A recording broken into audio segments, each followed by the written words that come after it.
DR. Promoting dialogue. It's midday in Dakar, 1 o'clock in Abuja, Nigeria. Good afternoon and many thanks for staying tuned to West Africa Democracy Radio, 94.9 FM, and around the world we are live on wadr.org. Welcome to Newslink, and here are the top stories. Opposition NDC caucus in Parliament urges Speaker to reject the ruling NPP's request to recall Parliament. And former Ivorian President Laurent Gbagbo woos youth in his native village ahead of the 2025 presidential election. Previously, I urged you to stay vigilant. We must be prepared for the presidential election because it is the key to everything. Once you win it, you win everything. And customs officials in Senegal make a major seizure of cocaine in the Kafrine region. And relative calm returns to Plateau State in Nigeria, North Central region, as residents of Jokes acknowledge improved security situation. And I'm happy to report that in the last 1 year plus we have made significant milestones, and the narrative has changed in the last 1 year. Please stay tuned for details of these stories and more. You are listening to West Africa Democracy Radio, broadcasting from Dakar, Senegal. Many thanks to our listeners in the Gambia, Ghana, Liberia, and Sierra Leone. Let's begin this bulletin here in Senegal, where the customs officials struck a big blow on Sunday, November 24, when they intercepted a 235 kilogram of pure cocaine in the Kafrine region. This seizure, according to authorities, is a demonstration of the effectiveness of the Senegal's control unit in the fight against international drug trafficking. Nadede Tete completes the story in the following report. Kongil, a municipality located in the Kafrine region in the center-east of Senegal, was the scene on Sunday, November 24, when the major drug seizure was made by the Mobile Customs Brigade. The officers intercepted 210 wafers of pure cocaine, weighing a total of 235 kilograms, during the control of a single-cabin L200 pickup vehicle from a neighboring country. Reports say that during a thorough check, a sophisticated hiding place between the chassis in the vehicle's bin revealed the presence of the drug. The test carried out by the detection kits confirmed by the National Laboratory of the Technical and Scientific Police authenticated the nature of the substance. In total, the seizure is valued at an estimated 18.8 billion CFA francs, approximately $30 million. The driver of foreign nationality was immediately arrested while investigation continues. Between March and November 2024, Senegalese customs units have seized 2,114 kilograms of cocaine on the Dakar-Kadira corridor, representing a value of approximately $270 million. Nadede Tete filed that report. Crossing over to Ghana, the opposition party, the National Democratic Congress, the NDC, caucus in Parliament, has called on the Speaker of Parliament, Laurent Gbagbo, to reject the recall request made by members of Parliament from the ruling party, the New Patriotic Party, the NPP. In a memo submitted on Monday, 25, 2024, signed by their leader, Dr. Kesewato Forsen, the caucus argued that the request failed to meet the necessary constitutional and procedural requirements set out in Article 112, Clause 3 and Standing Order 53 of Parliament. Francis Boniface completes the story. The Gambian government, through its permanent mission at the United Nations in New York, together with Mexico, co-facilitate a draft resolution on the governing of the United Nations Conference of Plenipotentiaries on Prevention and Punishment of Crime Against Humanity. The two countries tabled the draft at the United Nations General Assembly 6th Committee, as well as the Legal Committee, with a view to paving the way for the elaboration of a future convention that ends impunity for heinous atrocity crimes. The government says as of November 22, 2024, the said draft resolution had already garnered 98 sponsors prior to its call to action. Meanwhile, the government further stated that the draft resolution L2 RV1 and already revised was adopted without a vote. The government expresses profound gratitude to all the 193 member states of the UN for the trust they placed in the Gambia to co-facilitate the negotiations. Following 22 years of dictatorship under former President Yahya Jammeh, the Gambia is making efforts to regain its position as a model for democracy at the global stage. For Newslink and West Africa Democracy Radio, I'm Sankule Jenk reporting from Banjul. So what you heard is rather a story from Gambia, where the country and Mexico have rather tabled a draft resolution on the reconvening of the United Nations Conference of plenipotentiaries of the prevention and punishment of crimes against humanity. The government said that the tabling was done at the United Nations General Assembly with a view of preventing impunity of heinous atrocity crimes. Well, let's go back to our earlier story from Ghana, where the opposition National Democratic Congress, the NDC in Parliament, has called on Speaker Gbagbo to reject any recall request from the ruling NPP to recall Parliament back to the House. Earlier this week, last Friday, November 22, the leader of the NPP caucus, Alexander Afenyo-Makin, requested the Speaker to reconvene the House on Thursday 28 November to Friday 29, 2024 to consider some critical matters essential to the government's operations. Among the key businesses to be considered include requests for tax exemptions for designated beneficiaries under the One District, One Factory program, Ghana Financial Stability Fund, an International Development Association facility of $250 million United States dollars, and consideration of the President's nominations for appointment as justices of the Supreme Court, among others. However, in a rebuttal, the NDC caucus, in a memo, urged the Speaker Babin to exercise his discretion and reject the NPP MP's petition, arguing that the request was inconsistent with Parliament's standing orders and that there were no compelling reasons to justify the urgent reconvening of the House. But the NPP in a memo stressed that a reconvening will demonstrate that, even as the country approaches the peak of the electoral season, Parliament remains steadfast in its constitutional duties and committed to advancing the national interest through bipartisan cooperation. Francis Boniface filed that report. Still in Ghana, the Economic Community of West African States, ECOWAS, has deployed a long-term electoral observation mission to Ghana ahead of the December 7 elections. The mission is composed of 21 experts who will assess the country's readiness and support the electoral process. On the instructions of the President of ECOWAS Commission, Dr. Ama Aliu Tori, their mission will last 1 month, during which the observers will examine the arrangements made by the main institutions involved, including the Electoral Commission, the National Commission for Civic Education, as well as the security forces. The ECOWAS observers will also are also tasked with interacting with political actors, candidates, parties, civil societies, and the media to ensure a better understanding of the dynamics at play and identify potential challenges. The current Vice President, Dr. Mahmoud Bawumia, and candidates of the ruling Patriotic Party, the NPP, and former President John Dramani Mahama, flag bearer of the National Democratic Congress, added two major figures in the next polls. More stories coming up on West Africa Democracy Radio. Newslink continues. Crossing over to Guinea, the hearing of Dr. Ibrahima Kassore Fofana, former Prime Minister of Guinea, resumed on Monday before the trial chamber of the Court of Economic and Financial Offences, CREF. Having been absent on health grounds, his case was discussed at length. Arrested in April 2022, he is prosecuted for alleged embezzlement of public funds, illicit enrichment, money laundering, and complicity. Eche Atiso completes the story. The president of the court, Yakuba Conte, recalled that a team had been mandated on November 19 to assess the state of health of Kassore Fofana at the hospital.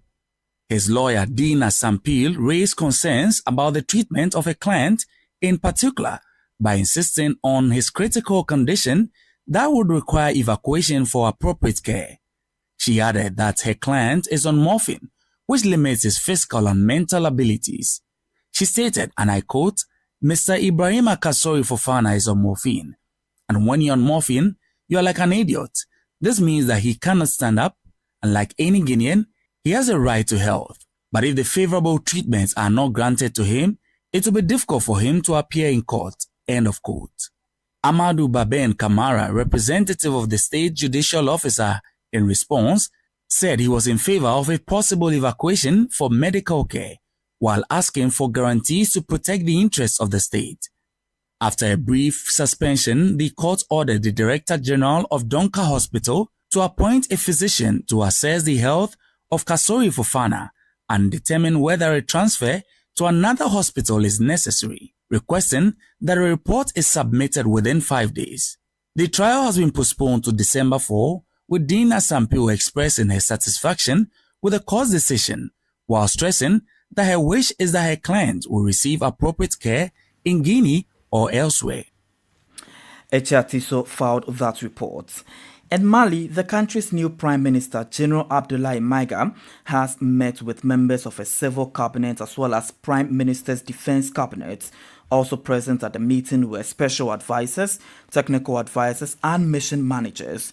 During the meeting, the new Prime Minister, who was appointed a day after Shogo Kokala Maiga, his predecessor, was dismissed, announced a technical reorientation aimed at realizing the vision of the head of state, General Assimi Goïta.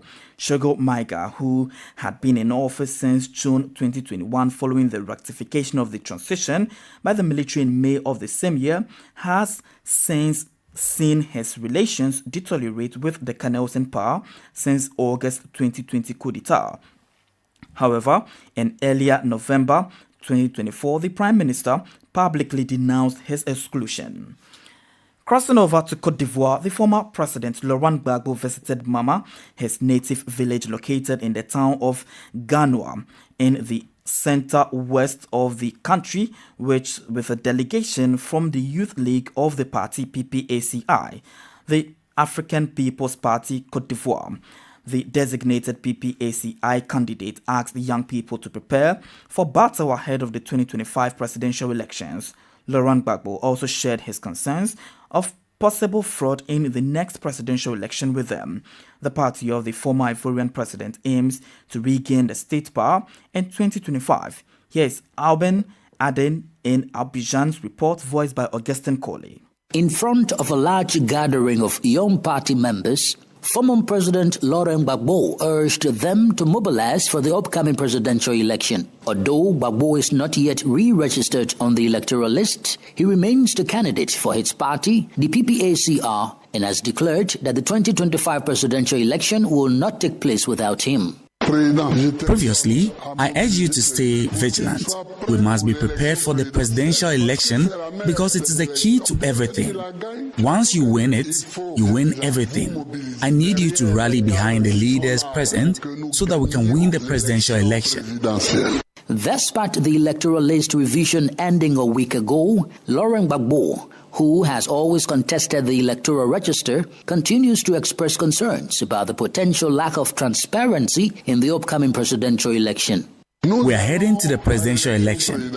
Dear young people and citizens, prepare yourselves because the elections are approaching. It's not because we fear defeat. The only defeat we fear is lightning. But we will go and we will win.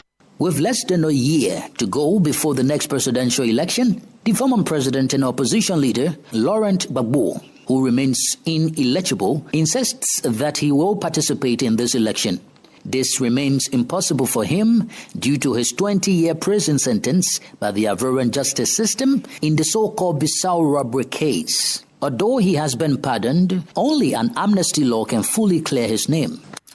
And that was Alben Aden's report in Abidjan, voiced by my colleague Augustin Colley. You're still listening to Newslink on West Africa Democracy Radio, broadcasting live on 94.9 FM, and around the world we are live on wadr.org, as well as Facebook and YouTube.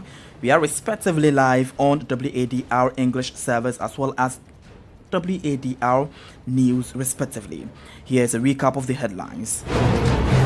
Opposition NDC caucus in Parliament urges Speaker to reject the ruling NPP request to recall Parliament. And former Ivorian President Laurent Gbagbo woos youth in the native village ahead of the 2025 presidential elections. Customs officials in Senegal make a major seizure of cocaine in Kaffrine region. Still ahead in the news, relative calm returns to Plateau State in Nigeria's north-central region as resident of Jokes acknowledges improved security situation. We also have the newspaper review, the guest interview, and sports. Please stay with us.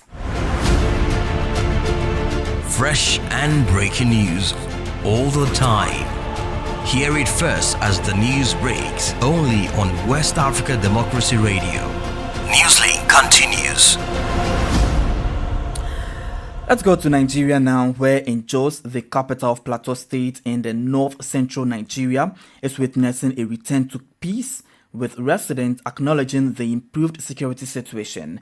Military authorities are emphasizing the crucial role of trust, intelligence, and technology in tackling the region's long-standing security challenges, not only in Plateau, but also across the north-central region. Osman Umar reports.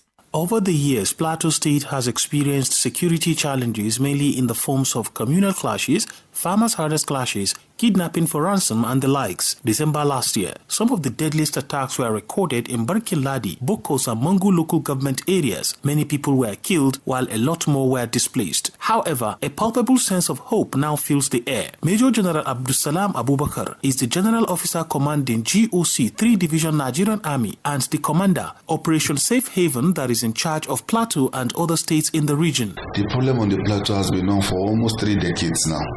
So you can't continue to do the same thing and expect the same result. You must think outside the box. You must bring up novel ideas, and that is the only way you can get solutions. And I'm happy to report that in the last 1 year plus, we have made significant milestones, and the narrative has changed in the last 1 year. A cross-section of residents of Jos share their experiences regarding the changed environment. For now, I can say the government are trying compared to some months back, because we've not heard, or rather should I say my own side is calm for the past few months.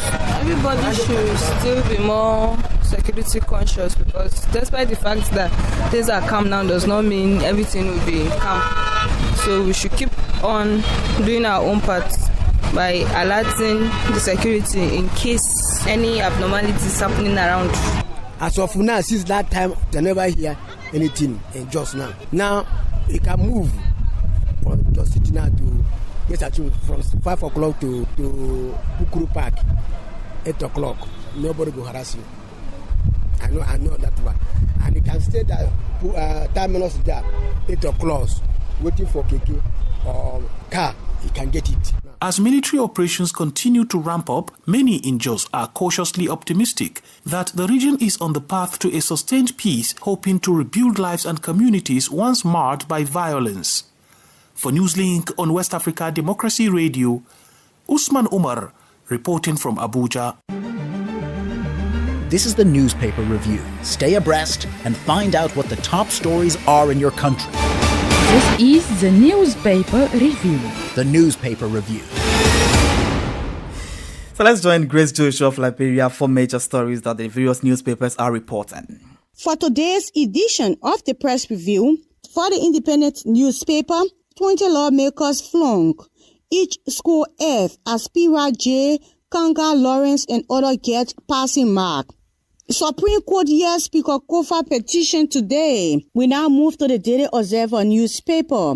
And the story says LT8 equipped Liberia to combat cybercrime. HPS Solidarity received second highest taxpayer award for 2022. AFS Chief of Staff aligned Liberian fears joined the U.S. ambassador to conduct annual patrol visit to Lofa and other counties. We now move to the front page Africa newspaper. U.S. ambassador called for peaceful outcome of Liberian legislative saga. The U.S. ambassador Mark Turner met former President Weah on Wednesday. They discussed the situation on Capitol Hill, and the former president's commitment to Liberia is clear. The United States wants to see Liberia political process play out peacefully and with respect to rule of law. Now more than ever, Liberian leaders, past and present, need to show unity. Still on the front page of the Front Page Africa newspaper, boosting the arrest agenda. In a draft national budget for fiscal year 2025, the government of Liberia has dedicated a significant sum of $98 million United States dollars to fund critical development intervention in its arrest agenda. We now move to the Heritage newspaper. On the front page of the Heritage newspaper, this story says LTS signed consumer protection regulation. This is how we come to the end of today's edition of the press review. I'm Grace Joshua. Politics, analysis on major news, social matters, and all. This is a guest. And joining us on the guest this afternoon is Rochard Gomot, a writer and public affairs analyst based in Jos Plateau, capital, North Central Nigeria. He shares with our correspondent Osman Umar his views on the general security situation in the once troubled state of Plateau and Nigeria and the noticeable return of peace to Jos and other communities. Generally, I think we've had a relatively peaceful state in the last 1 year compared to where we're coming from in the last decade. I think a lot has been done by government to be proactive in the sense of not trying to solve security breaches, but making sure that breaches do not happen in the first place. So I think it's a deviation from what we used to have to the new phase that we have now. And what or who would you say is or are responsible for this shift in approach to security, management in the state? Well, I will definitely give credence to His Excellency Governor Caleb Manasseh Mutfwang, who is a year plus as governor of Plateau State, and I think he is able to get the right people that will do these jobs.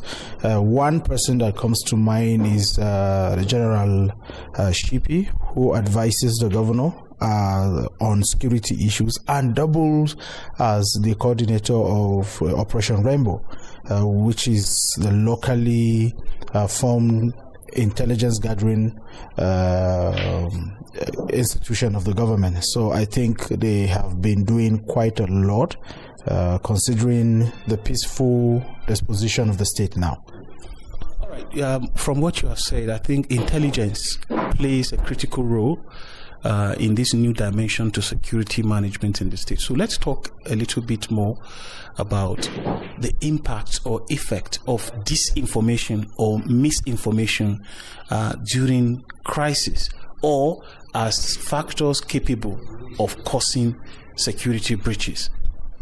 Yeah, of course. And unfortunately for us, the mass media, in the sense of social media, which we have never seen the possibility that one person in his room can sit and communicate to 5 million people with just a post on a Facebook page or on a WhatsApp group or what. So the propensity to disseminate information is very, very high, unfortunately, lately. And to be very, very frank, people who are merchants of crisis have really taken advantage of that ability to reach a lot of people, to send all sorts and kind of disinformation. I think just about 2 weeks ago, there was news flying around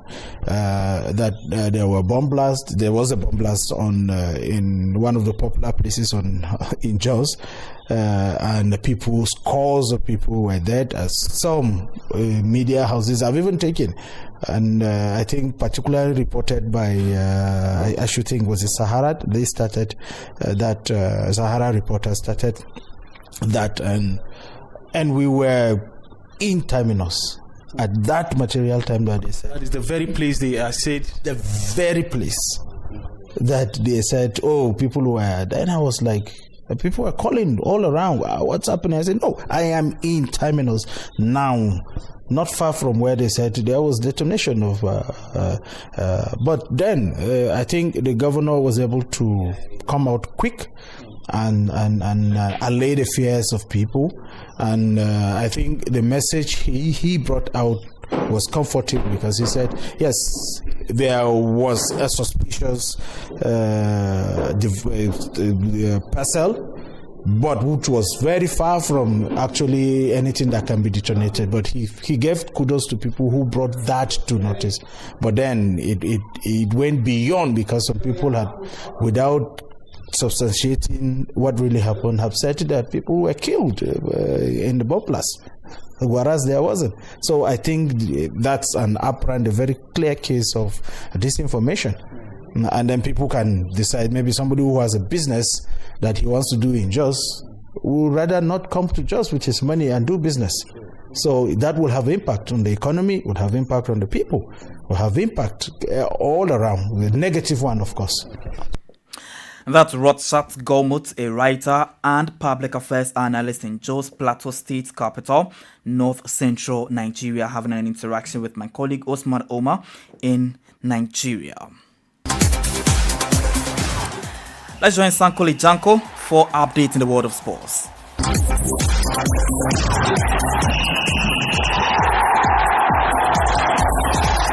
Hello out there, a warm welcome and thank you for joining us. Sierra Leone's Stephen Koko has announced his retirement from international football, drawing the curtain on a career that significantly influenced the nation's footballing resurgence. Koko, who represented England in 2012 before switching allegiance to Sierra Leone in 2021, played an instrumental role in the Leone Stars' revival. His 3-year stint saw him captain the team and guide them to the 2021 Africa Cup of Nations in Cameroon, their first appearance in the tournament in over 20 years. The 31-year-old defender, known for his leadership both on and off the pitch, revealed his decision to retire shortly after stepping down as team captain. Kora looked to have retired from the Sierra Leonean national football team following the team's failure to qualify for the 2025 CAF AFCON. And Mauritania Football Federation has announced the mutual termination of its contract with national team coach Ahmed Abdou following the team's failure to qualify for the 2025 Africa Cup of Nations in Morocco, according to CAF official website. The federation expressed its gratitude to Abdou for his contribution to Mauritanian football during his tenure with both the senior and the local national teams, noting his past successes. Mauritania's national team, the Mourabitoons, finished third in Group C of the qualifiers with 7 points, behind group winners Egypt 14 points and runners of Botswana with 8 points. This marked the first time Mauritania failed to qualify for the AFCON since their debut in the tournament's finals in 2019. That's it for sports. It's back to you. And we've come to the end of this edition of Newslink here on West Africa Democracy Radio, broadcasting live from Dakar, Senegal.